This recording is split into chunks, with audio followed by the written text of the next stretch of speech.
I know that Iris is not joining us, so there's a couple more that hopefully will join us shortly, but we might as well get started.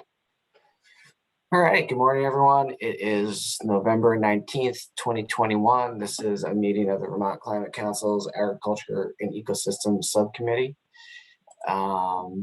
We have an agenda that we haven't been able to get posted on the website because of some technical issues, but it's been posted in the chat. I'll just kind of go over it for folks. The draft agenda is to spend a few minutes approving this agenda and the minutes from our November 12th meeting, to hear from Jane an update on the Climate Council work finalizing the Climate Action Plan, some space for any final discussion of issues by the subcommittee that are outstanding, a break at around 9:45 for public comment. Then at 10, kind of a broad discussion of next steps, between now and December 1st, and then after December for the subcommittee. And then we're scheduled to adjourn around 10:15. Certainly this meeting has been blocked to go longer for most, so if we need more time, we've got it. So I think that's it. So with that, our subcommittee members willing to approve that agenda? Do you want to see revisions? And are folks comfortable with the minutes from last time? Seeing some nods, some thumbs up, so we'll consider it all approved. Great. So I guess pass it on to you, Jane, at this point, unless Pat, you have some other thoughts you want to share with folks. I think can I hear from Jane where things are with the Climate Council and next steps? Sure. Good morning, everyone. So the council finished its last meeting where it was discussing issues where they wanted to try to reach broad consensus around changes that they would like to ask subcommittees to make this week. And that was largely focused on cross-sector mitigation emissions reductions components, because all of the conversation around your document has at this point concluded. Well, I should say any requests or obvious suggestions that they wanted you all to be working on have been communicated to you all at this point. So the final documents for your subcommittee are posted, and today, when I have had interest from counselors to have email attachments with your red line and clean documents attached. So today, when we send out the agenda for this coming Tuesday's council meeting, I'll attach, in addition to having pointed folks already to the resources page where your documents are uploaded, I will point them and include on the email the attachments so they have easy access to them.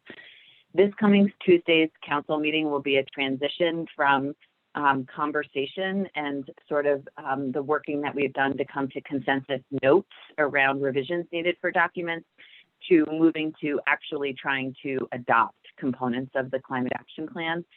The goal is all outstanding components of the CAP that haven't been drafted, of which there are there's two components at this point that haven't been started, as well as all updated documents. So the cross-cutting pathways, the emissions reductions components, sections that have been reviewed that still need some updates will be submitted to Marion and I by the end of the day Monday is our hope. And actually, we anticipate having the complete Climate Action Plan posted on Tuesday. If not all put together neatly, it will at least all be there in one package. And then the goal by, at the very latest, Wednesday is to have a compiled document for the whole Climate Action Plan with hyperlinks and some basic components to help people navigate through its entirety. And so the hope by doing so, there's been reservation to actually adopt individual components of the CAP until the whole picture is put out there. And so by doing that on Tuesday, we're hoping that since Council has had your documents for what will be almost a week by Tuesday, the anticipation is to go through the three sections of Ag and Eco's work the building resilience and adaptation in natural and working lands, pathways for sequestration and storing carbon, and then the mitigation pathways for agriculture, and actually vote to adopt them as standing.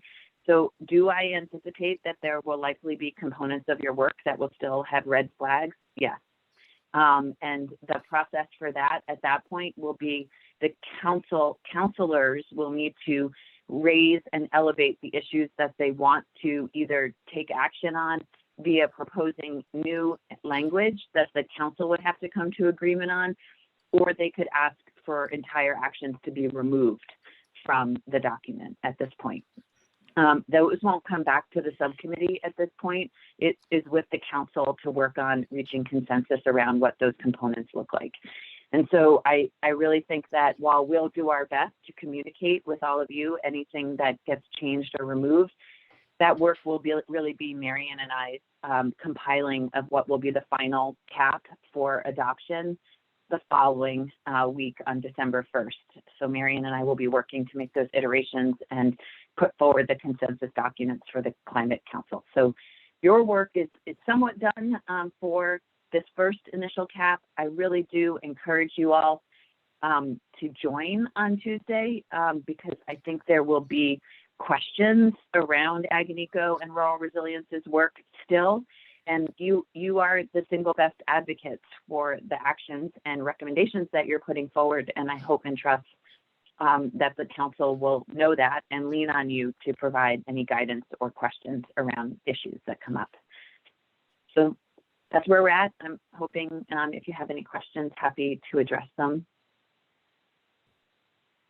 Thanks, Jane. So, oh, go ahead. No, Billy, go ahead. So just to kind of summarize that back to you, they're going to have all of our stuff. The expectation is they will have reviewed it by their meeting next Tuesday afternoon. And Abby and I should be available to kind of respond to questions over the course of that meeting. Yes, and I do encourage, though, we have been trying to provide space for subcommittee members when your work is being discussed, that Abby and Billy really have support from all of you. If you have capacity, it's a lot to ask for you all to be there, but if you have an interest, have capacity, I trust that I'm speaking for Billy and Abby, that you would be welcome there to help advocate for the work that your subcommittees put forward.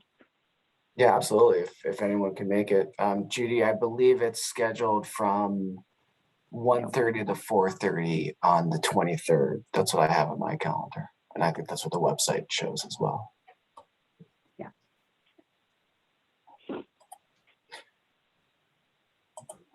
Yeah, and I want to be mindful that the agenda is not out yet.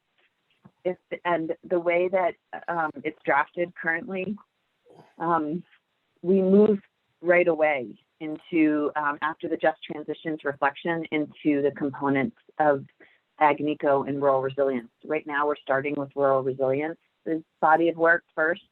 There's about a half an hour scheduled for each section and we might need more for one section and less for another section. And so if there are scheduling issues for all of you, the agenda's not out, we can shuffle around which components come up when. If you can be there early but can't stay late, we can move things around that are of interest to you. You should all have the meeting invite because I always include subcommittee members on the invite. Yeah, I can send it again though, just so it pops up. So do people, I think if people have questions about the process or kind of where the work now really moves to the council. You all have done tremendous work and given them a great set of things to work from. And then the council now is going to deliberate and decide. But I think if there's questions about that, comments, now's the time to kind of be clear on the process or anything that you're thinking about for Monday, or the meeting will follow to get everything kind of done.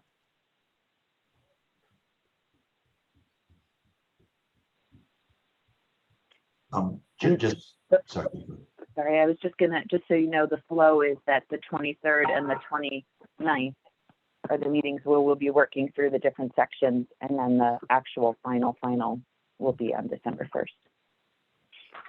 And just, you know, what's on the website from your work is, so after Friday, where we worked on some final issues, the kind of the leads of the various pathways finished up, made some final changes to comments that were submitted from the council that were more editorial or clarity, and made those changes, worked very hard to be true to what we decided on Friday and worked on Friday.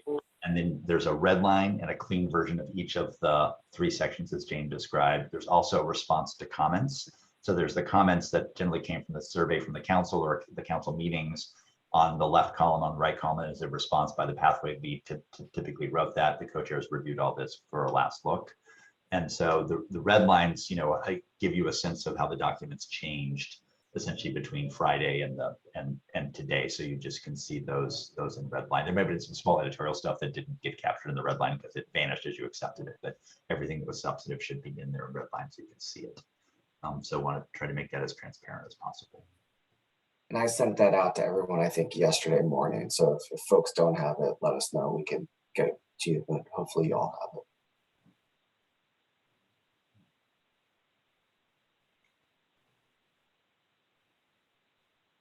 Okay. Any questions for Jane or Pat or anyone on kind of process, what comes next? Okay. Great. Actually, Billy, yeah, so for this committee, are we meeting next Friday? No. Or are we, I don't think so. so Well, I so think we're gonna go ahead. I think we're gonna talk a little bit later about kind of what becomes of this committee kind of going forward. I don't think we're gonna meet next Friday just because it's the day after Thanksgiving. That's typically a day folks are not working with their families, etc. So, but I think at the later this morning, we're going to talk about kind of what becomes of us after December 1st. And I don't honestly know the answer myself. So I'm hoping Jane or Pat or Marion can kind of clue us in.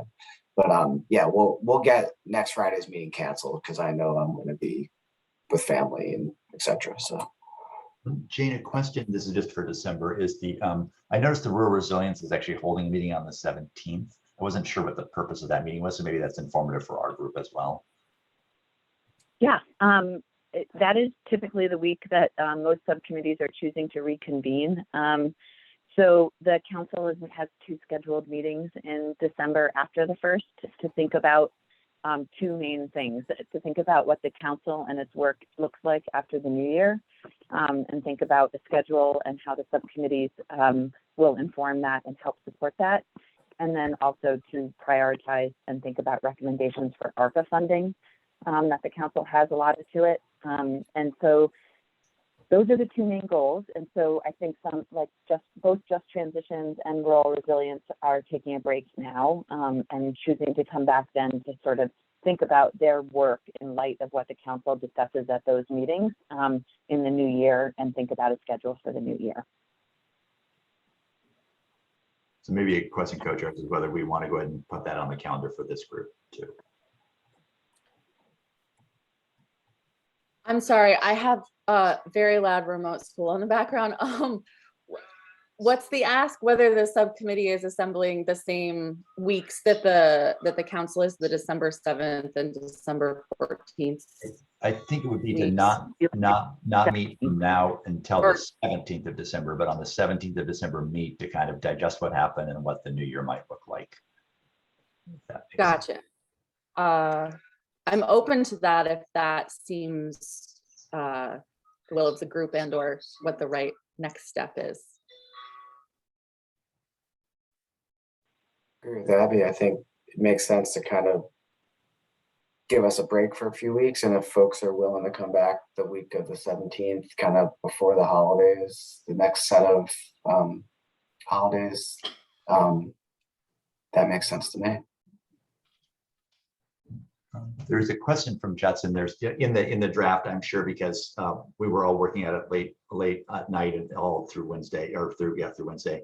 If there are minor grammatical fixes or acronyms that didn't get covered, Jane, who's doing the final kind of copy edit? Is that something again you guys will take up when it sits all in one document? Or Marion, what's your sense of that?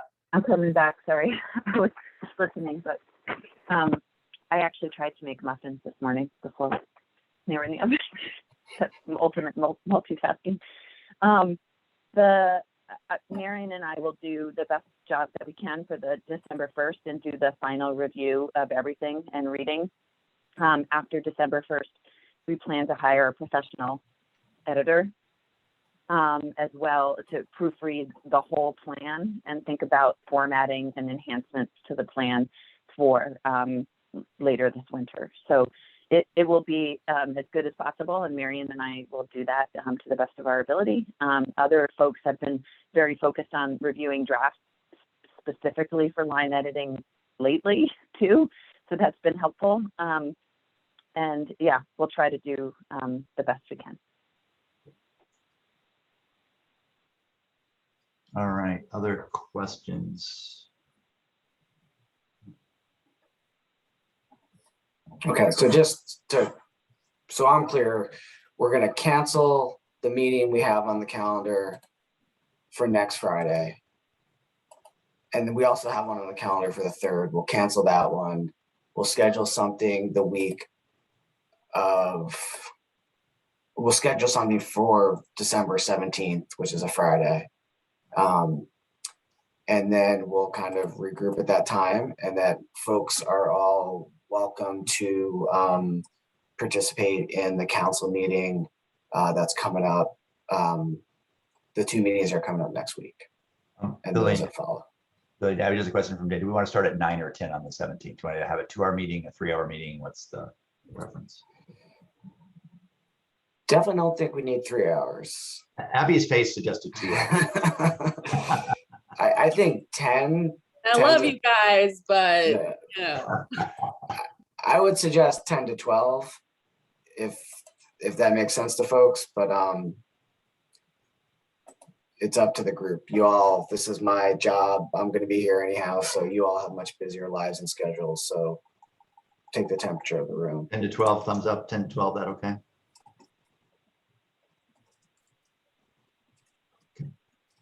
All right, great.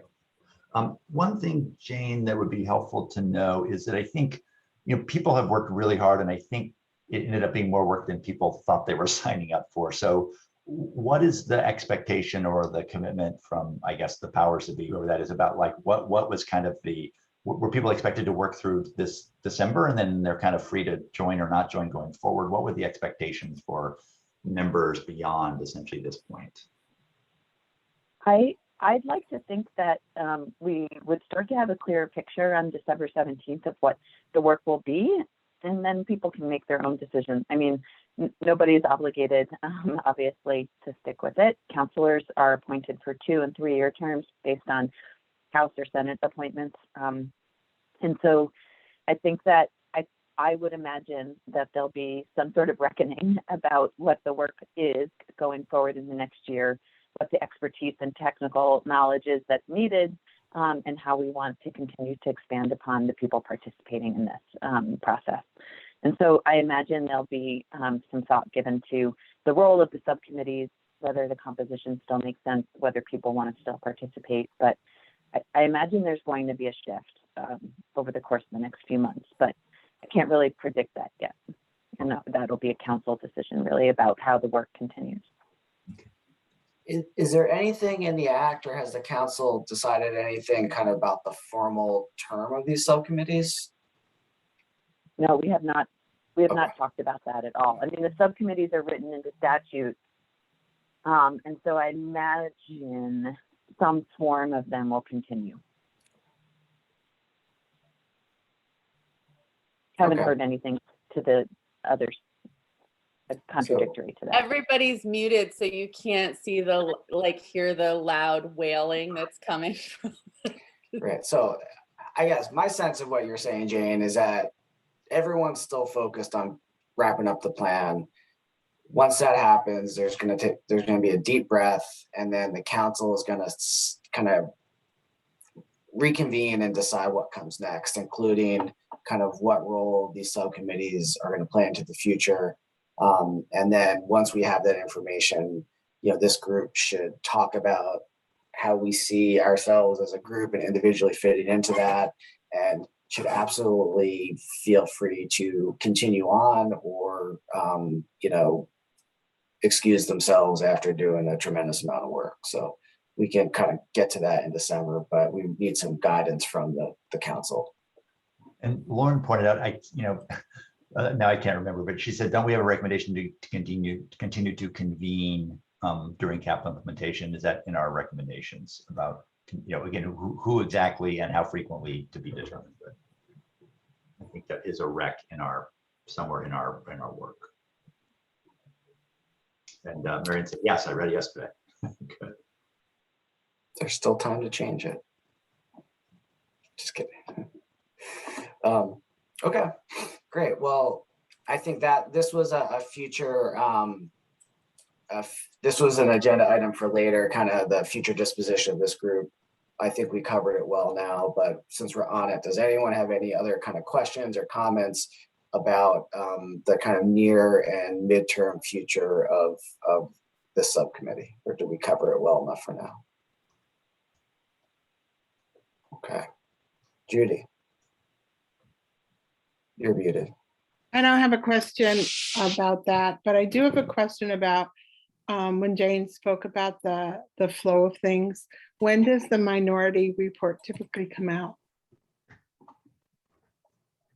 Well, so I know that over the course of the next few meetings, there will be likely actions that stay in the cap that have dissenting opinions associated with them. Counselors who choose to do those are responsible for writing those.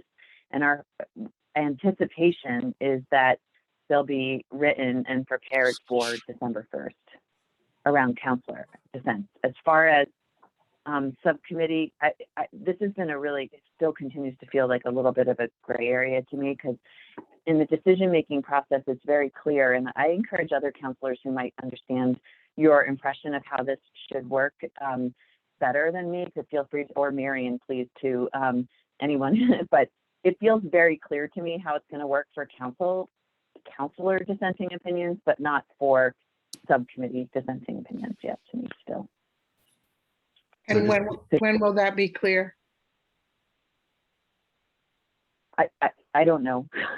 I feel naive to this, but I really hope other people have a better understanding than this, but it's felt, I guess, let me ask you all, based on, I think this is the only subcommittee, so we might as well just own that and talk about it, that isn't in consensus, if that's what you're suggesting about the package that was put forward. So I guess that's a question, because all the other subcommittees who have put their work forward don't have subcommittee dissenting opinions to focus on, and perhaps that's why I haven't focused on this enough. Does this subcommittee, as your recommendations were revised and posted this week, feel like there's a need for dissenting opinions based on the recommendations that you worked on to put forward? Well, I wonder. Correct me if I'm wrong, but I think there's only one strategy that doesn't enjoy consensus or begrudging consent, right? So I think we're really talking about just one piece, and it's still being offered by the subcommittee. I think I'm the dissenting opinion there about aspects of it. I don't feel the need to kind of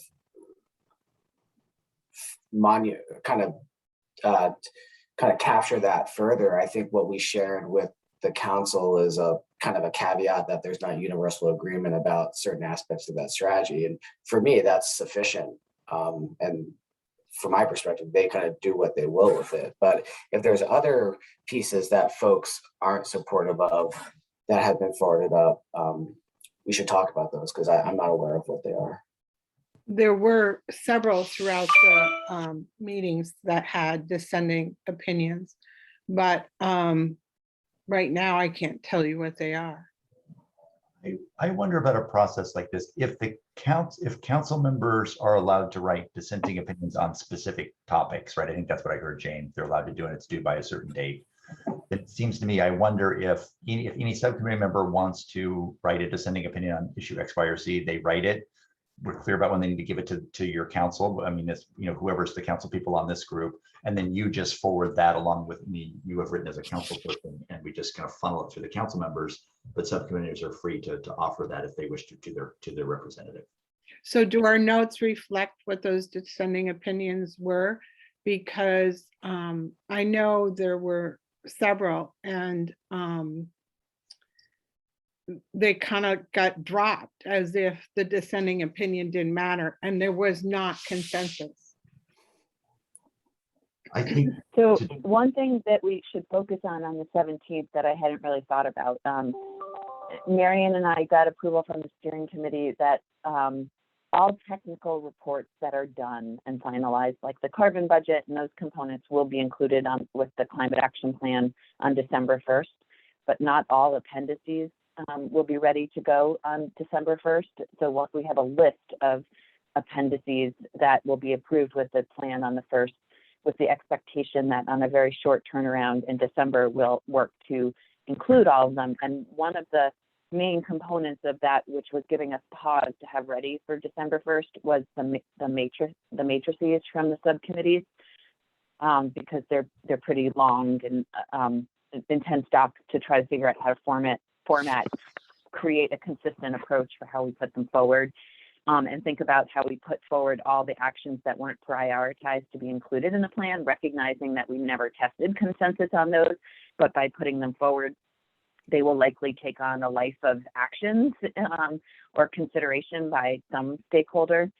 So I think that is the matrix, and associated opinions about the actions in the matrix seem like a dissenting opinion from the subcommittee on any components that were either included in the CAP or reflected in the matrix.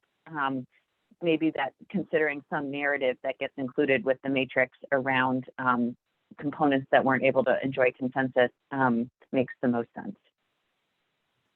I want to be clear Oh, too. yeah, and Alyssa, just they will definitely be included. I don't mean to imply that they weren't. It was just largely around thinking about how they're formatted, but the whole matrix will be included as an appendix.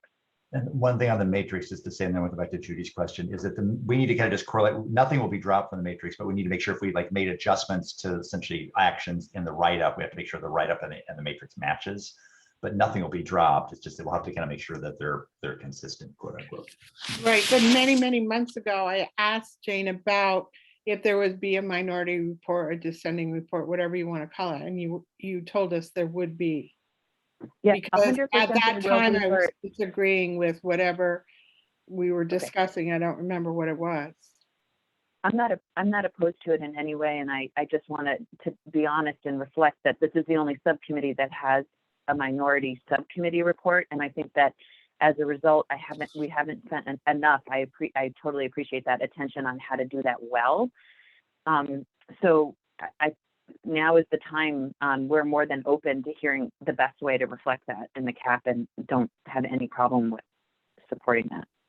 Okay, so to answer my question, are there notes that reflect what those dissenting viewpoints were? I can't answer that one, so. Just want to kind of reflect on our process a little bit. And I think what we've tried to do over the past kind of month and a half is have an iterative process with multiple opportunities to review the actions that have been prioritized and sent up to the committee, and opportunities for subcommittee members to raise concerns about those actions, to modify them, to address their concerns, or to have them removed from what we have sent up to the council if there isn't consensus support. So I'm not clear, Judy, are you talking about just the things that we've sent up to the council that might have dissent, or just our broad list of actions that were floated initially? Our broad list of initial things that were floated, and there was disagreement, so they just kind of got dropped. Right. Yeah, I share that concern because there's a ton of stuff on that list that I don't know we've really dug through the relative merits of. So I don't know how we're going to manage that overall kind of matrix. Well, it's kind of late to figure out a plan now, right? We should have been doing this right along. Well, they're not going in the plan as recommendations, right? That's my understanding. They will be included as an appendices at some point. And I think that's what Jan was just saying. But are they in the appendix as a dissenting opinion? You can certainly reflect the ones that you want to reflect with the conflict of opinion in it, but I think it's inherent that if they didn't elevate into the cap also, that there were issues with them in some way or another. Abby, you were going to say? Yeah, I'm just wondering if I can't remember. What am I trying to say? I think my functional understanding of this is just that if there were things that we weren't in like what Billy said, if we weren't in relative agreement on them, they didn't get elevated. I think if maybe we can leave it that if subcommittee members want to go back through the matrix and ensure that I do know we had like a notes column, I think we left in there or something. And so maybe if there's dissenting opinions that need to be noted in the notes column, that's where that could exist so that it's reflected somewhere that they exist. Well, Abby, to that point, one option is we would take the matrix is kind of got a, it's got the kind of where we had people weighed in where they wanted to or had time to, kind of high, medium, low.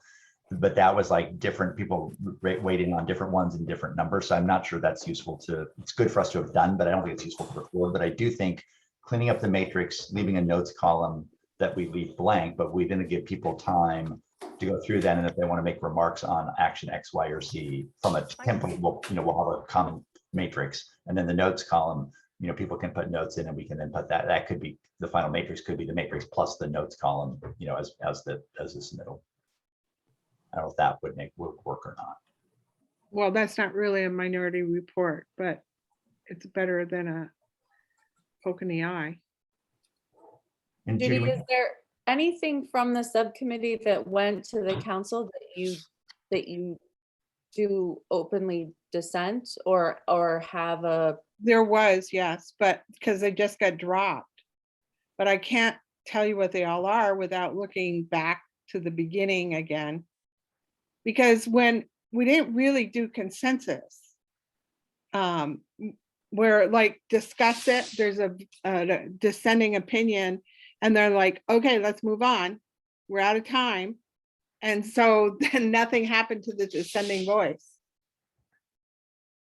Well, I still think we're talking about two different, so things that were dropped, that was, I think the way that we decided to say, this is a conversation that may need to happen at some point, but we're not in consensus right now and we don't have a way forward at the moment. And so it's existing in the matrix and or in our discussions, but is not getting elevated into our recommendations to the council level. So I guess there's two questions that we need to really understand at this moment. Is the first is, if you have a dissenting opinion about something that was elevated to the council, that needs to be, we need to figure out how we're going to deal with that. And then separately is how we deal with the aspects of the remainder of the things that didn't get elevated, but might have conflict in them that are in the matrix. And that's my issue. There were so many things that just got dropped because we're like, there's a dissenting voice or two, whatever, but we have no time to discuss it further. So we're just moving on. So there were many of those things that just got dropped.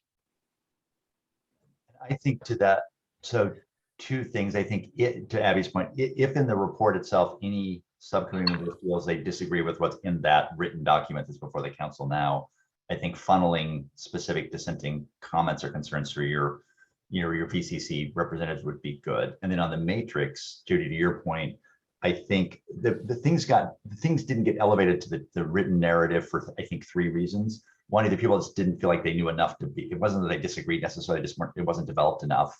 Two, it was just a low priority, so people didn't think it was that important. Or three, Judy, to your point, people disagreed. And it's not actually clear, frankly, which of those things that didn't get elevated fall into which of those categories. Exactly. That's why I asked whether there would be a minority report, because those things should be listed in that report. So if the committee wants to do this work, it seems like if we can get the matrix aligned with the narrative relatively quickly and give everyone, early December to kind of go through that matrix and add notes where you disagree or have questions or concerns. And then what we can do is once we have that, then what we can do is potentially then reflect those issues at the top of the matrix, right? Here's the matrix and here's the issues where there was disagreement or something like that. We can figure out how to do it, but I think there's a way to do it. But Patrick, what that does is exactly what we've been doing right along. It dismisses the topics that we disagreed on and didn't make to the matrix. We are saying things that aren't even in the matrix itself. That's right. And co-chairs, how would you want to handle things that didn't even make it into the matrix? I don't really know. I mean, I think that this is, I don't know any other way to say this, but this is the residue of this truncated timeline. I don't think there is, I certainly don't have a solution to this. Judy, I totally understand what you're saying, and I wish it was different. I don't know how to make it different. So Yes. I guess what I'm saying is we were told when I asked months ago on dissenting opinions that there would be a specific minority report listing those. So now you're telling me there isn't any way to do that. I just want to jump in and say, for everything that we have not elevated to the council at this time, everything that remains that is in the matrix, that is on our list, it's, we haven't lost any of those lists. We have all of that stuff.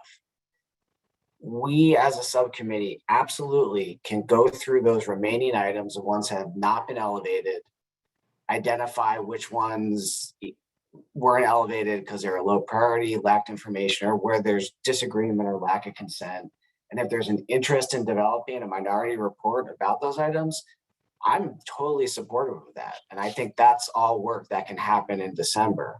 I think there's the stuff that's up with the council now, and then there's everything else that didn't get elevated. And I think we can choose to develop minority reports, do whatever we want with that residual set of recommendations. There just haven't been any decisions made yet. So I don't think we're saying no to minority report. We're all kind of struggling in real time to figure out how best to deal with it. So my hope is that all the things that you're talking about, Judy, are captured in that long list someplace, and then we can all go through and kind of reflect on them individually and develop a minority report if necessary.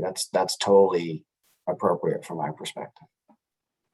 I appreciate that, Billy, because we were told there would be a minority report, and I think we need to follow through with that. Great. I wonder, I'm saying this is just an idea for process. So I wonder if we try to get the matrix cleaned up, consistent with, again, nothing gets dropped, but just consistent with the narrative, and do that. So by, that week that after Thanksgiving, whatever that is, the 29th, that's available to you all. And then you all have, at least a week to have a notes column that will be empty to fill any notes in you want about disagreement or concern in that. And then what we do is, and then we'll have to figure out a way to piece that together. We'll figure out a way to do that to try to make it as simple as possible. And then once we have that, and then also at the bottom of that, you can say, if you think there are things that got dropped from the matrix itself, I think to name those things too. And then what we can do is pull it all back together and then try to put it forward to you all, which suggests to me maybe we need a meeting on the 10th as well as the 17th, because the 17th might be more focused on where to from here, but the 10th could be focused on cleaning up the kind of where we're at with the minority report or whatever outstanding issues we have. Jane. So I guess I wanted to clarify, because this is, are we considering reflecting a minority opinion of things that weren't included in the matrix? Because that's getting a little confusing for me. I completely understand that there are a lot of actions in the matrix, and that there are different opinions on the priorities of those, and perhaps even different opinions on things that might have been elevated to the council. But I don't even know how we would begin to assimilate a report or opinions around things that aren't included in the matrix. So I guess and maybe if there's some sort of narrative in the minority report that speaks to larger issues that time wasn't able to allow you all to develop or work on, and that future work of the subcommittee should be focused on some of these areas, and that makes sense to me. But specific, I'm wanting to understand sort of the breadth of what you're trying to capture in this report, because that feels very open-ended to me if it's outside of the matrix. Well, that's exactly it. So issues had been brought up and we never came to consensus, and many times it was just slightly touched on because we knew there would be too much research that had to go into it. And so those things shouldn't be just forgotten. They should be listed in a minority report or dissenting report, in some kind of report for the future. Because over and over again, I asked about that. What about these topics that we're not doing consensus on? Are they minority opinions, or are they just topics that weren't worked on? I'm sorry, I'm just having a really hard time with stuff outside of the matrix, and how it would feel very open-ended to me. But maybe you've captured this, like areas that you wanted to explore, and I'm naive to this or something. What I'd like to suggest is this: is if there's 10 things that somehow aren't in the matrix that are important to people, I think we can manage that number. I think if it's thousands, we can't. And so one way to simply do this is just to see what it is. Let's see what the list is that people feel like the matrix didn't include, on top of what you may disagree with in the matrix. And then if it's a few number of things, I think we can easily manage it. If it's a very large number, we'll have to figure out what to do with it, because it might feel like we're kind of revisiting what we tried to kind of be encompassing on. But I think, to me, let's practically kind of see where this goes, and then we can make a decision about how to address it. Yeah, I think trying to understand the world of what's missing or what needs to be further discussed would be good to understand how best to process that, and including it in an appendix or some other form would be perhaps a good process to do that. And Alyssa nicely named kind of the categories here. Is like what missing from the whole piece for whatever reason, and then what are the disagreements and dissents within what the work that we did. And that sounds like, Alyssa, to me, sounds like the right two categories. Unless people feel there's another one. And I, whether this is the 17th or a future meeting, I think there's need for a retrospective, debrief, trying to understand, this list, I think, pulls up some of those conversations about what was missing in this process, but trying to understand, all right, we have 4 years until the next climate action plan. How can we do it better for the next time? And certainly having 4 years, at least, maybe it's amended sooner, but, how to learn from what was a challenge in this past process.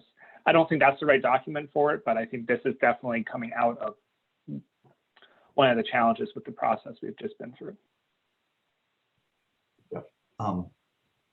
I think, to Ryan's good point, and Jane, I don't think council will talk about this. Like, I think there's definitely some good process review, but when the dust settles, so to speak, and people can breathe and think about something else for a bit, I think that process review will be really important, as Ryan noted, exactly how that shaping takes place. I'm sure the council will think about. Okay, so I think Patrick, just a quick question to make sure I understand. When people are talking about like what happens in the future, are we talking about what this subcommittee is going to do in the future? Because I was not under the impression this subcommittee would continue to exist beyond December 1. So Lauren may want to remind us what we put in our recommendations. David, to your good question. So, or Mary, maybe you can, is we did put something, I think, general recommendations about a version of this subcommittee would continue to think about implementation going beyond December. At the same time, no one here necessarily signed up beyond December. So I think, there's a question of what actually would be the composition of the subcommittee and what would it do. And Jane partly suggested the council will hopefully provide better direction by mid-December about what work could look like beyond December. And then you all can decide, yeah, I want to help, or no, thanks, I'm done. But Brian.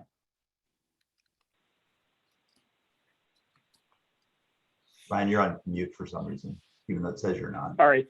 Right. Ag and Eco Subcommittee created in law. Counselors that are appointed to it have a 2 to 3 year term.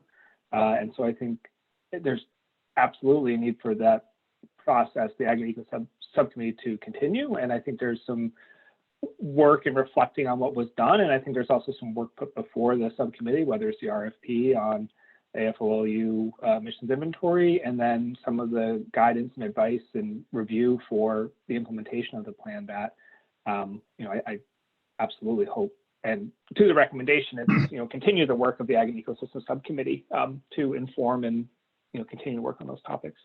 And thanks, Marion, for pasting that.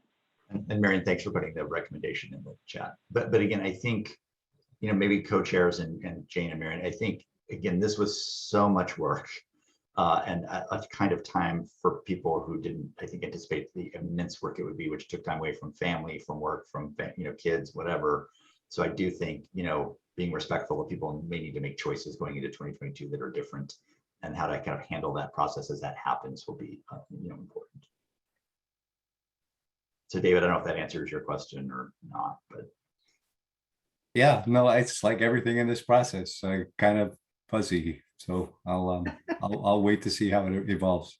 Yeah, Yes. that I will say that act should may get revisited in my matrix as a flag. 'Cause, I can't do this.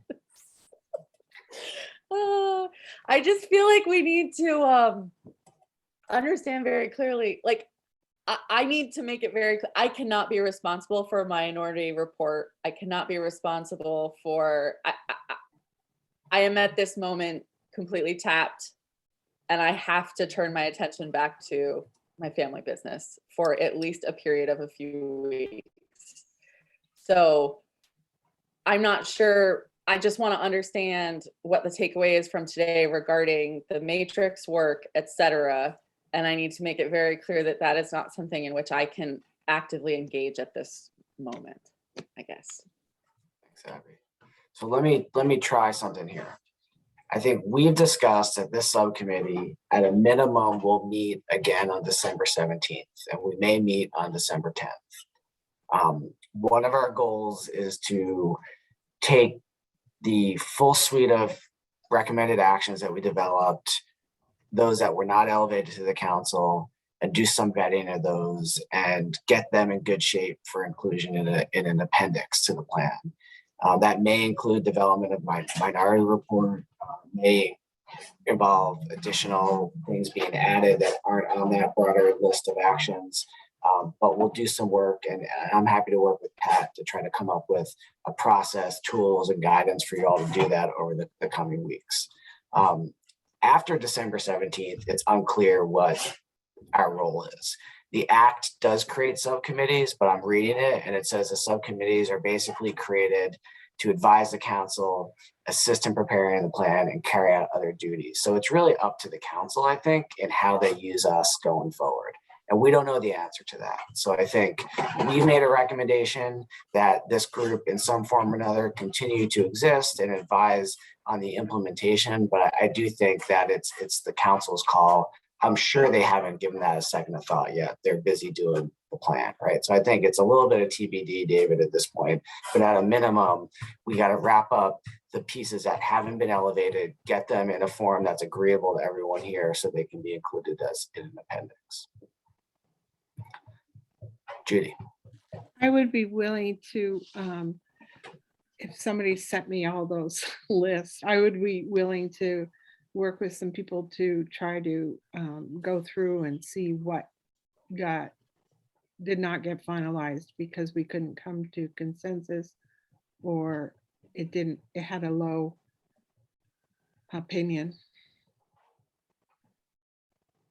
Thank you so much, Judy. That's really helpful. Really Yeah. appreciate Thank you. So what, and also just on the matrix, why don't maybe what Billy and Marion and Jane, we can talk offline to figure out kind of who and how to kind of get the matrix cleaned up for this next piece of people being able to comment, and then how to comment to make it as simple as possible without getting in the way of open meeting law. So we can maybe talk offline and get back to people as soon as we can with clarity on that, just so how it will work.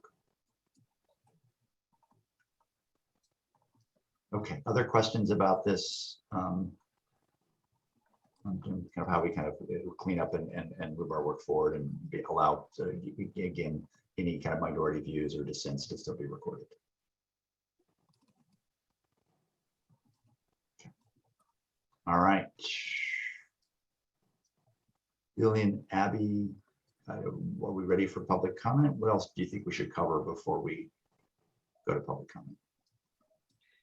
Let's just kind of go over the rest of our agenda for what we're going to cover before we break. So I think, and it's not clear to me. So we've kind of front loaded some of our work. We've talked about kind of next steps between now and December 1st and next steps kind of after December for this group. If we need to loop back to that, we can.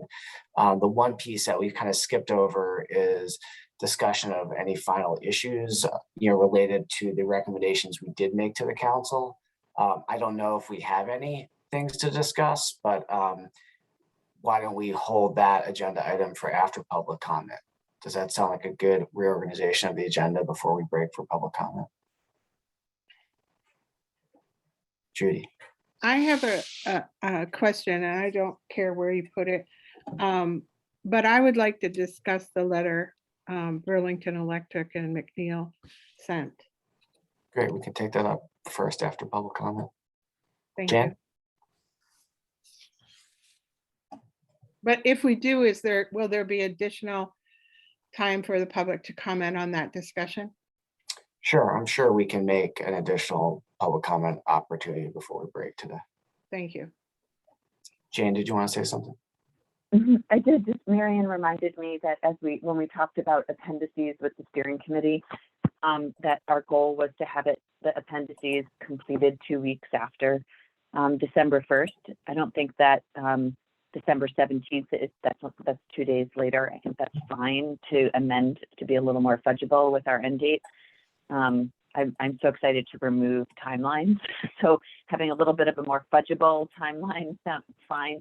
But I did just want to create the space and expectation that the goal would be like finalizing things on December 17th with all of you, that there wouldn't be time after that.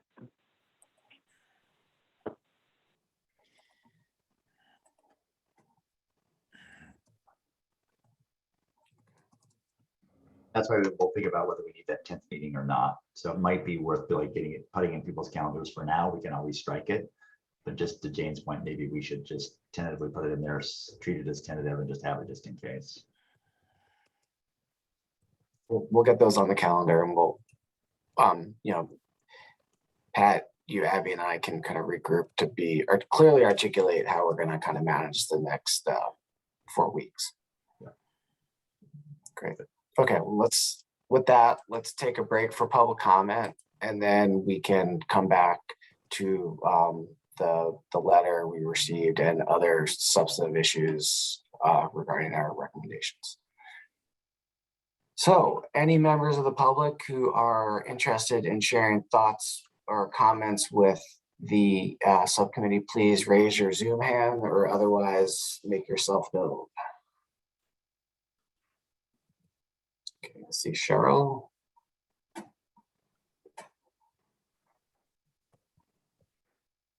Okay, looks like you're it for right now, Cheryl. So why don't you we got Zach. Well, Cheryl, why don't you feel free to get started? We'll follow with Zach, and then if others raise their hand, we can follow with them. So thank you. Okay. Hi, everybody. Good morning.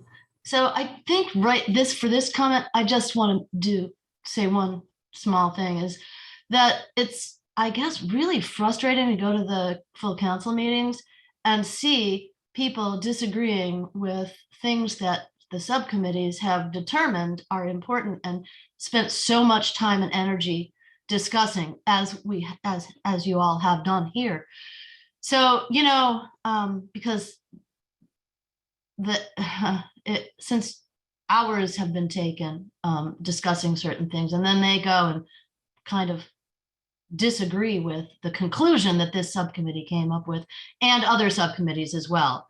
And of course, I mostly focus on ecosystems and land use planning and that kind of thing. So that's frustrating to see. And because of that, I hope so many people here can go ahead and be there to support you and Billy and Abby in order to, be there to speak up for the things that, everybody here has discussed and come to the, conclusion, whether I agree with it or not.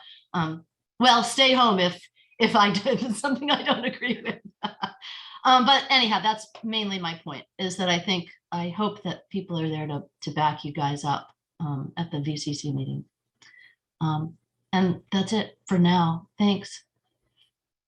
Thanks, Cheryl. All right, Zach, go ahead.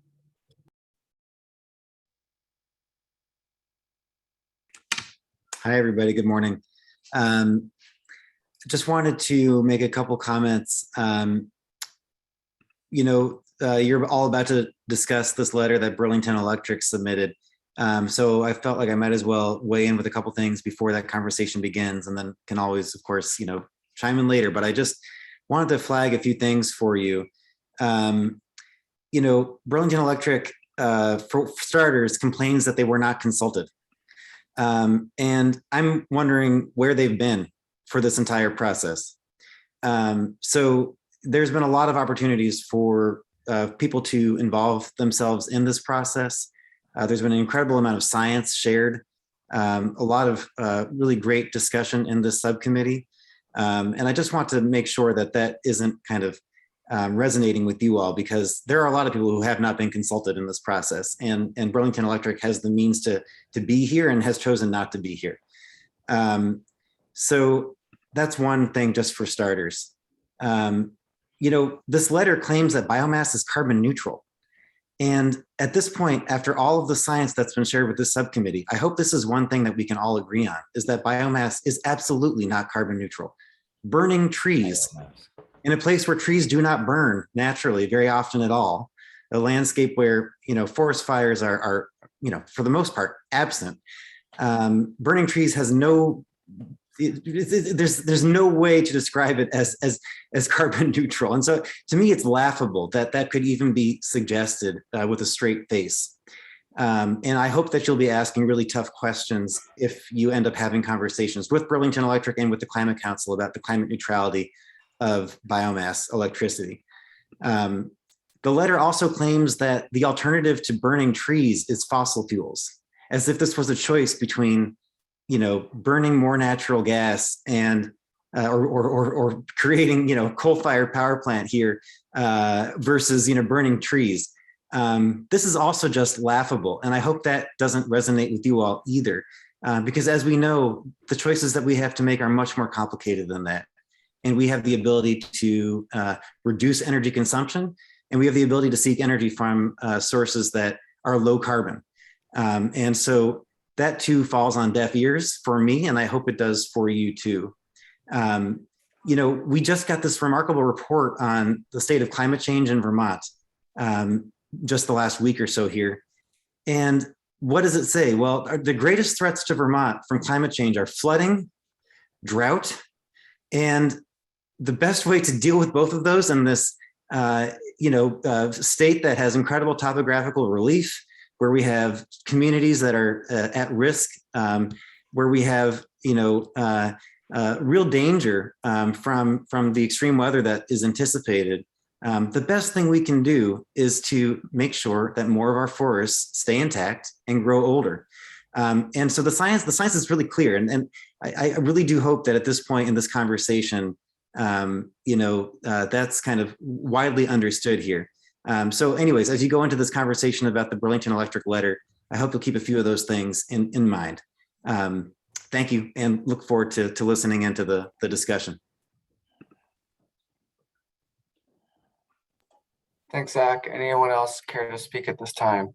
We'll have another opportunity later. Great. So yeah, I guess Judy, hand it to you. If there's anything you want to say specifically about the letter, or if folks just want to have a general conversation about it. I'd like to have a general conversation about it, but I'd also like to add on to some of the things that Zach has said. So one of the complaints they have is the economic benefits to Vermont. And they say they have a $49 million annual economic benefit to Vermont. And to me, as I've been saying right along, we shouldn't be putting economy first, because what's the reverse of that? How much damage have they done? How many thousands of people are suffering from cancers and asthma because of the particles flying in the air?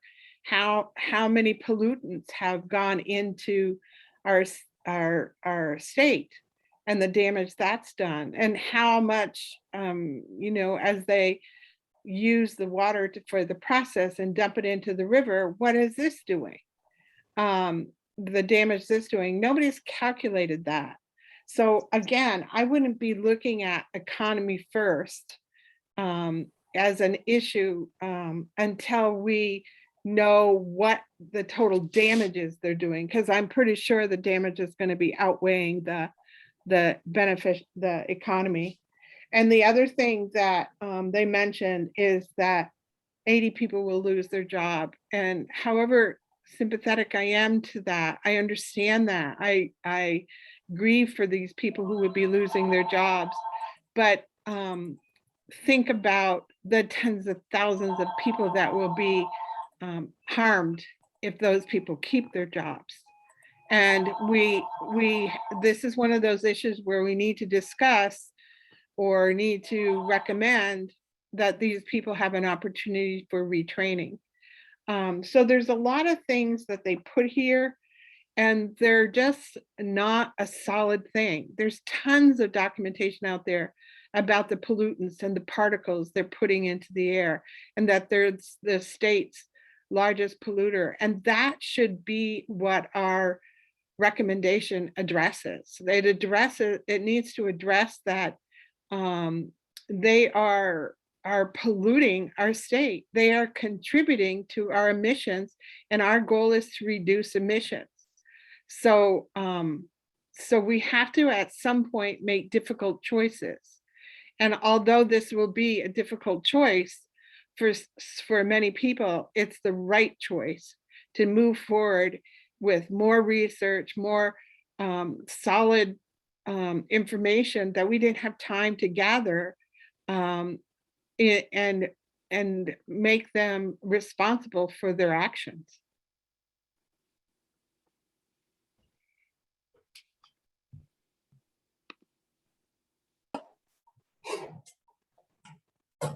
Any other thoughts?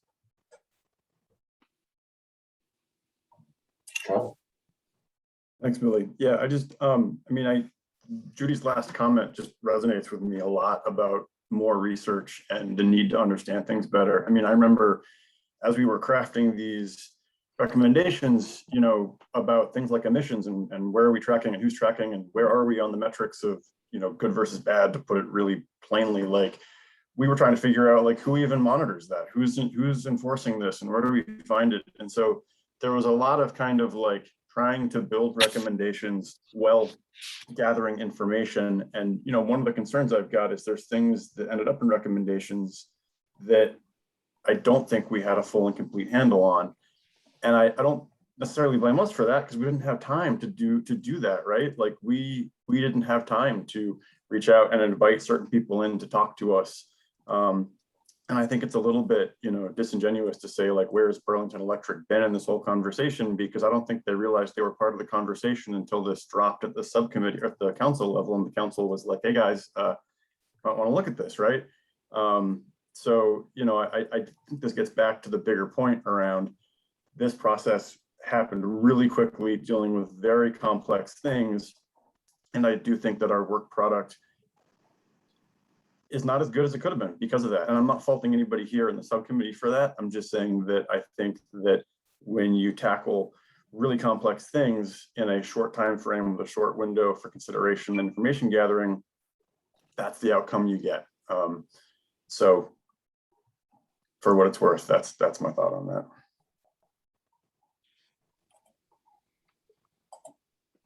Abby? I just wanted to add to be completely transparent in the editing and things. I will admit that and thinking about when this comes up to the full council, the one component of our recommendation in this regard that I do feel is not fully fleshed out nor addressed in a genuinely appropriate or respectful way is what it would mean if that plant closes for those people. I mean, it basically, I mean, it addresses it, but it doesn't. There's no timeline, there's no, and so I do want to be particularly, I'm just going to be very honest, what I personally am facing at the council level is this really complex decision about the fact that I was appointed as the farm and forest representative.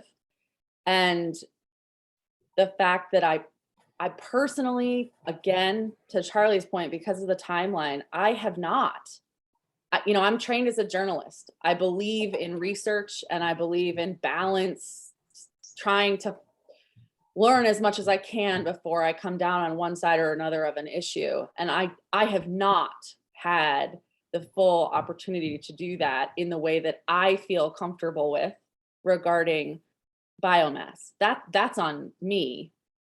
And it's not a reflection of what has or hasn't been shared at the level of this subcommittee. I really respect what has been talked about at the subcommittee, the conversations that have happened regarding biomass, and all of the really valuable information and perspectives that have been shared. I just still personally, this is an issue that on the global stage is sort of, again, like methane emissions from cows. It's in constant flux as to the discussions around in what applications is this okay and what is it not, what are the pollutant levels of this and that, and et cetera. I'm just gonna again be transparent, from a family that heated with wood my whole life. I know we're not talking, I don't think, about thermal applications, but oh God, I'm gonna ignore the chat for now. Anyway, I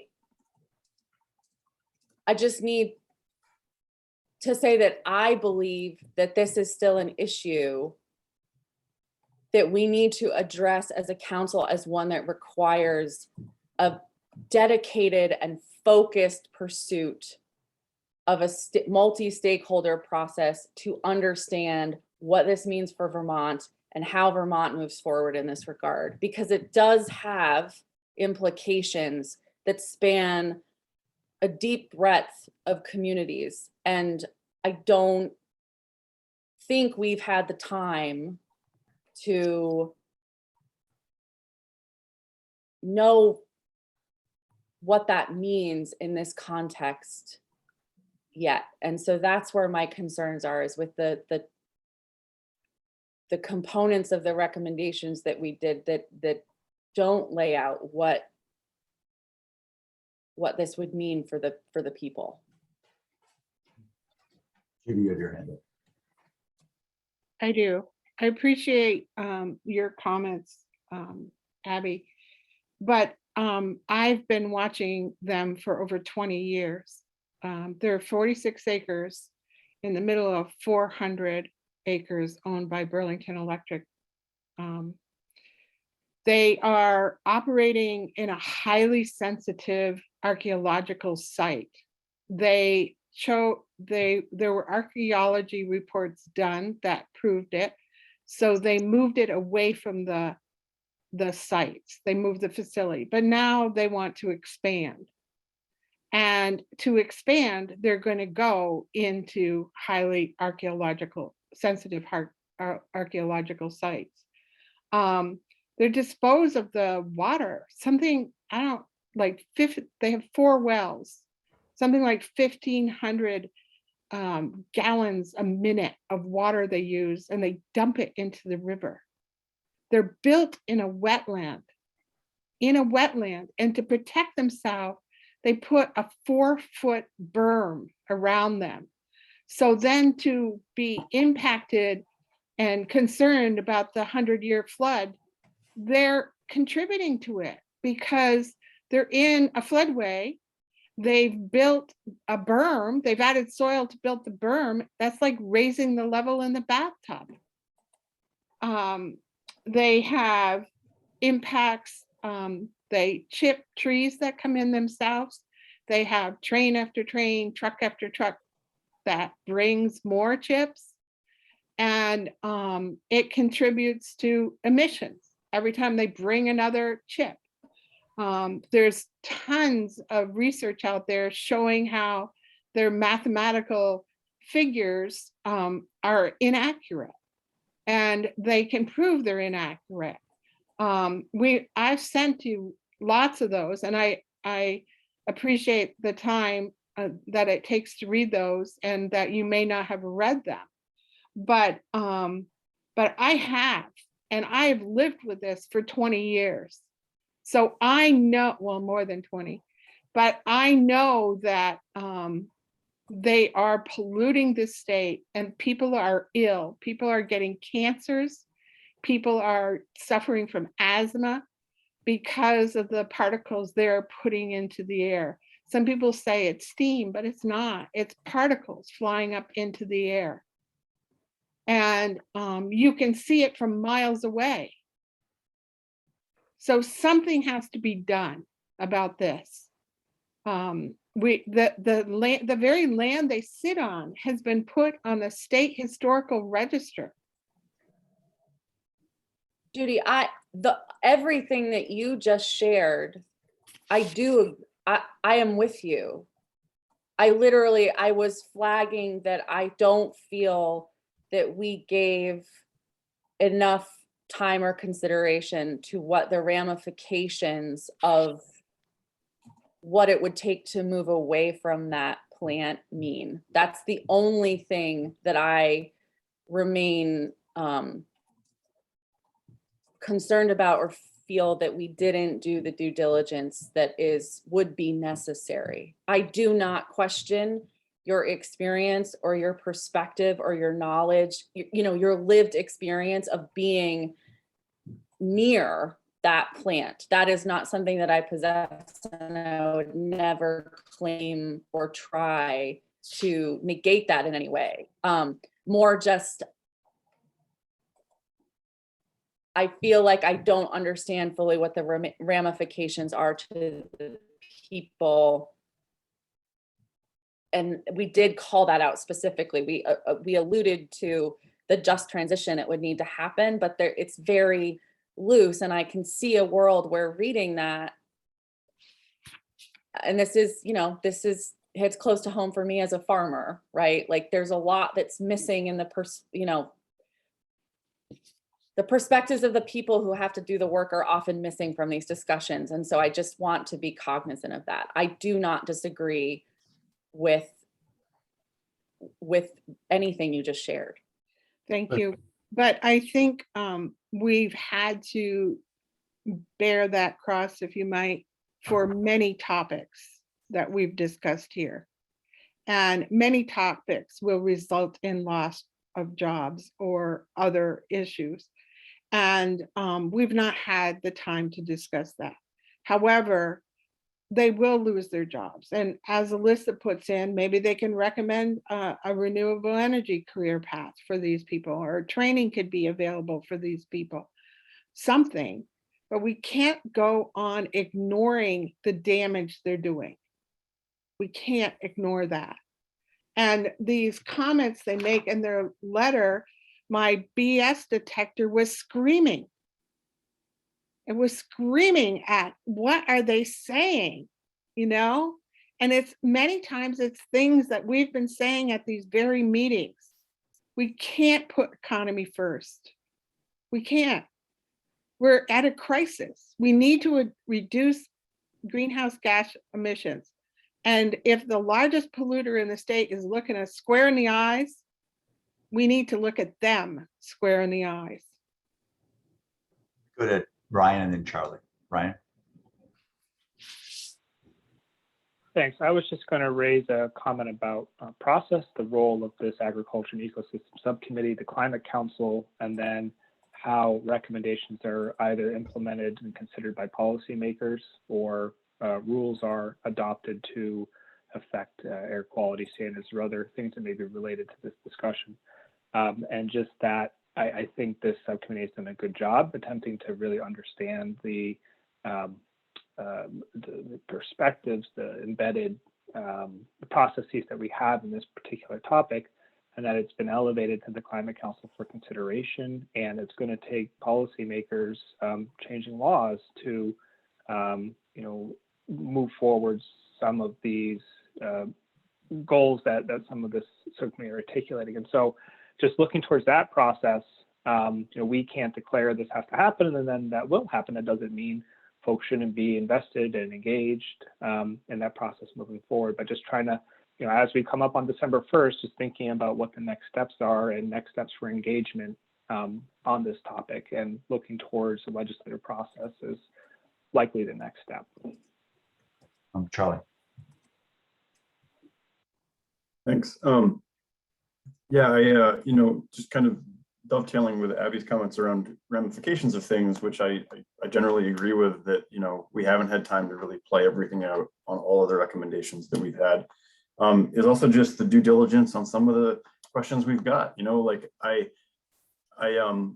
listened to what Judy's talking about, and I trust Judy, and I don't think Judy's blowing smoke, right? But then I read something else that is in contradiction to that, around kind of like, well, we're under the state emission standards and the EPA standards and all these kinds of things. And I just go back to the fact that I don't feel like I understand it enough to really have a full grasp on, okay, well, is the problem with where the EPA and state standards are then? Or is the problem with Burlington Electric's actual infrastructure? Or is it XYZ? And so, I probably sound like a broken record on this, but I do think that there's some of these things where we just haven't had time to really bring in, the full information that I think we need to make some of the really prescriptive things that we're putting out there. I think we've done a good job in some of these things around framing kind of like, we don't know the exact kind of do this step, but what we do know is when you take that step, consider these principles, right? And I think that's a good place to be in terms of,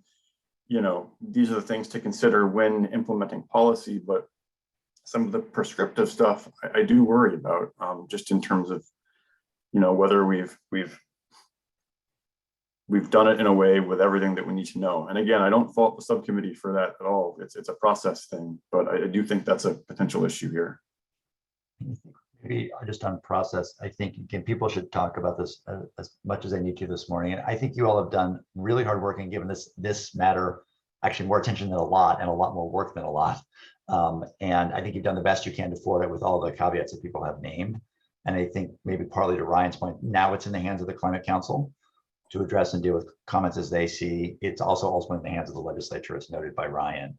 And I think people work really hard to try to forward something. And I hope the council can take seriously whether or not they, whether they agree with exact every line. But I think you've elevated important issues into consideration, right? What is the flow of wood? How do we monitor and manage it? How do we know what's going in that actually is at least carbon neutral, if not better? How do we deal with the impact of an existing facility on things people care deeply about, particularly cultural resources? And how do we think about, kind of when we think about biomass, and I can't speak to the sciences, we have to really wrestle with the question of taking wood down to use it for biomass also means you get rid of storage and sequestration, which is important along all the co-benefits that go with keeping wood in place, quote unquote, right? So thinking about carefully those trade-offs is what you also have in your recommendations. And I hope the council can take seriously kind of the intent and the issues, whether or not they fully agree with, every piece in there in terms of what you did. And I think, again, you gave this more attention and time and effort than a lot of things that maybe deserved as much. And so I think you've done the best you can. And it's in front of the Climate Council now to kind of wrestle with some of these hard questions that maybe some of the commenters raised for what they did. So I don't know, co-chairs, if people want to have a chance to say more about this. And then, Abby, you certainly expressed your concern about one additional kind of equity consideration, just about kind of job implications, which certainly you can note verbally in the council meeting. And Alyssa had a suggestion for how to do that. And I don't know if there's more we can do today with this issue other than the good work that you've done today.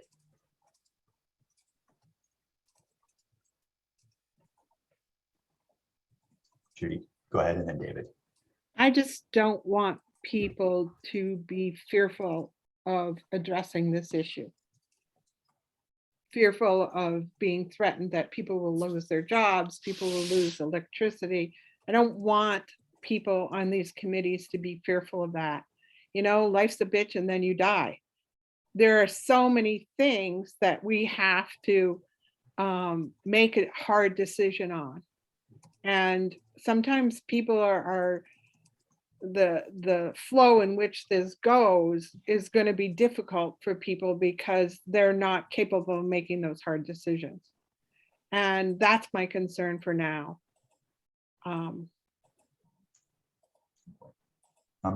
David, you had your hand up and then Ryan. Yeah, I'm hesitant to kind of weigh in with philosophical observations about this process, but I feel compelled to do it at this moment just because the conversation is kind of meandered about. But you know, I came into this process assuming that we wouldn't all agree on everything and that we would wind through a process that would lead to a set of recommendations that hopefully most of us mostly agreed with. And I think we have done that. You know, it's been clumsy and awkward, but we've mostly got that. I don't, you know, speaking for myself, there's things that I would like to be in this set of recommendations that are not. And there's things that are worded in this that are not worded the way I would have worded them. And I wanted to just flag that, you know, my expectation is, you know, it's part of my job is to continue to advocate in these issues on behalf of birds and the places birds need to thrive. And I've done that in this conversation, and I'll continue to do that outside of this conversation. I wanted to flag one thing that felt potentially, it was just an interesting challenge about this was that as one of the people tasked with writing one of the sections and trying to capture the thinking of this group, I very much tried to act with integrity in terms of really reflecting what I understood to be the intentions of this group as expressed through our consensus process. And I will argue against, you know, and critique and criticize some of the ways in which we presented that as a group as going forward. And I hope everyone else, I assume that's true of everyone, that all of us will speak outside of this process and share our opinions. And I worry at times that we spend so much time, have spent a great deal of time talking about issues in which one or a few of us have really strong opinions and are trying to persuade the rest of us. We're not going to, it's just not the best use of our time. We just disagree on some things. And so I'll just share that if we are actually going to continue to have dialogue around these issues going forward, the only way in which I'm going to feel comfortable in a process doing that is if we don't get locked into having to just argue with each other endlessly. I think if we reach this agreement, we should just move on and work on the issues that we do agree on. Thanks, David. Ryan. Thanks. Just David, appreciate what you just shared. Just questions about just transition and equity, and definitely thinking that you know, those that are impacted by choices that are made by policymakers, that, you know, we do have to think about people's livelihoods, and that's an important consideration for a transition, and one that I think, you know, Abby, to your point, you know, elevating that would definitely support that consideration. You know, before this specific topic, but then also more generally, I think it's an important part of you know, job training and other you know, support that's going to be needed to, you know, address you know, climate change and transitions from if transitions are to be undertaken from one to another should be an important consideration as part of the process. All right. Co-chairs, any other topics people want to raise before we maybe go for a final public comment, as I think we offered? I don't think so. Thanks everyone for your thoughts and thoughtful conversation there. Pause for a second to see if anyone else wants to share anything. Okay, let's open it up again for any additional comment from the public, and then we can wrap things up. So anyone interested in speaking, please raise your hand. I see Annette. Let's see if anyone else chimes in. Okay, Annette, floor is yours. Morning. I don't expect my comment to affect anything in your report or anything, but I did want to make a note about the Burlington Electric Department letter and also what's going on with the Rygate plant, where we regularly see this promise to use the waste heat. And of course, it's an ideal, and we all hear about combined heat and power. Rygate first said they were going to, this is in this most recent legislative session, they were going to do a shrimp farm. Then, oh, we're not talking about shrimp farms. Now they're going to do a wood pellet and, oh, maybe biochar. So I was just reviewing the initial permit for McNeil. And it's from September 14th, 1981.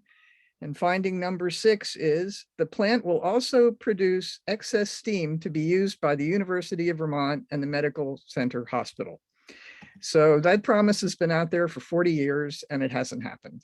So I just thought that for that little perspective, it was worth sharing, that I think the idea that these plants are going to do some sort of combined heat and power and use the waste heat, I think we could actually say that's not going to happen. That's my comment. Thank you all for your work, and I appreciate the challenging discussion that you've just had. Excellent. Okay. Any additional comments from public? No? All right, well, thanks everyone. I'll leave a space here for subcommittee comments and questions before we break, but just to kind of recap, there is a climate council meeting next Tuesday, the 23rd, which we expect there to be some discussion or recommendations. The council will meet again on the 29th of December and on the 1st. So folks are interested in kind of, yeah, Alyssa, I'll get to you. Or do you have a question about that schedule? Go for it. I just want to make sure I can say something before the meeting's over. It's not Absolutely. To our work. Yeah, I just want to run through kind of next steps so everyone's clear. So we got those meetings next week and the following week of the full council. The report will be finalized on the 1st. Then this group will likely meet on December 10th and 17th. We will, Abby, Pat, and I will get out some directions on how we can use those meetings to reflect on the actions that were not elevated to the council and make sure that that list is complete and indicates whether there's agreement, consensus, and whether we need a minority report associated with it. And then we'll likely have some more clarity from the council at one of those meetings about their expectations for us going forward as a subcommittee. So I think that's kind of the business. So if anyone has any questions on that, please, or clarifications or corrections, please make them. And then otherwise, I know Alyssa has something she'd like to share, and welcome anyone else's thoughts or comments at this time. Thanks, Billy. I just wanted to make sure that we didn't leave this final meeting before we go on break without appreciating the work that we have all put in, and especially Billy and Abby for leading us. And Abby, I just think you've continued to lead us both with just so much thoughtfulness and heart. And I really appreciate that. And so I just wanted to say, make sure that we say thank you. If other folks don't know, a few of us presented to the Farm to Plate gathering yesterday, and there was a lot of appreciation for the hard work that we've all done, and it was really nice to connect with some of you outside of this work and feel a little lightness, and also just to hear so much appreciation. So thank you so much. And I know we'll see each other again soon, but I just feel like we're coming to the end of like a lot of hard work that's been challenging, and we've all gotten frustrated at times, but I just appreciate all of you. Thanks for that, Alyssa. And absolutely, Abby has been our leader here, and she's been doing equal duty as a champion on the council. So I think it's tremendous what you've been doing for us and for Vermonters, Abby. And I know that work continues at least for a couple of weeks. That's my dog freaking out in the background. But thank you for that, Alyssa. Any other thoughts from people? Here, here. Just to, you know, I don't need to be elevated in any way. I have wanted or tried with my heart to try to shepherd a collective process. I think that many hands make light work, and that's what transpired here. And I'm really grateful to all of you for continuing to show up and plug along, because it's been a slog, friends, but truly much appreciation to all of you for your time and energy and thought and heart in all of this. And in spite of the flaws, I do think we have put together a body of work that we can be really proud of, and I do hope will resonate forward in the future to the benefit of all of us. So thanks. And with that, I know it's Friday today. Happy weekend. All right. Thanks, everybody. Have a good day.